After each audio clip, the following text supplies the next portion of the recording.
નવસારી જિલ્લામાં 15મી ઓગસ્ટના સ્વાતંત્ર્યતા પર્વની ઉજવણીને લઈ પૂર્વ તૈયારીઓ શરૂ કરવામાં આવી રહી છે અને આખરી ઓપ આપવામાં આવી રહ્યો છે। આ કાર્યક્રમમાં મહિલા પોલીસ, પુરુષ પોલીસ, પોલીસ બેન્ડ અને પ્લાટૂન મળી 154 જેટલા પોલીસ જવાનો હાજર રહેશે તેમજ વિવિધ સ્કૂલોના બાળકો દ્વારા દેશભક્તિના કાર્યક્રમો રજૂ કરવામાં આવશે, જેમાં વિવિધ સ્કૂલોના બાળકો અનેક પ્રકારના દેશભક્તિના કાર્યક્રમો રજૂ કરશે।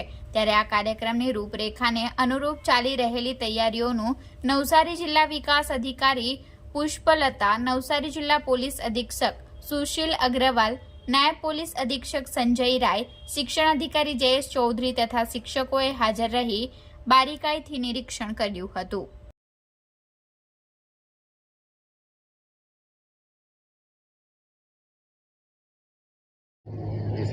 15મી ઓગસ્ટ સ્વતંત્રતા દિવસના કાર્યક્રમની તૈયારી હેઠળ આજે આ ગ્રાઉન્ડ ઉપર રિહર્સલ રાખવામાં આવ્યું હતું અને તમામ કાર્યક્રમની રૂપરેખા અનુસંધાને મિનિટ ટુ મિનિટ આ રિહર્સલ કરવામાં આવ્યું છે।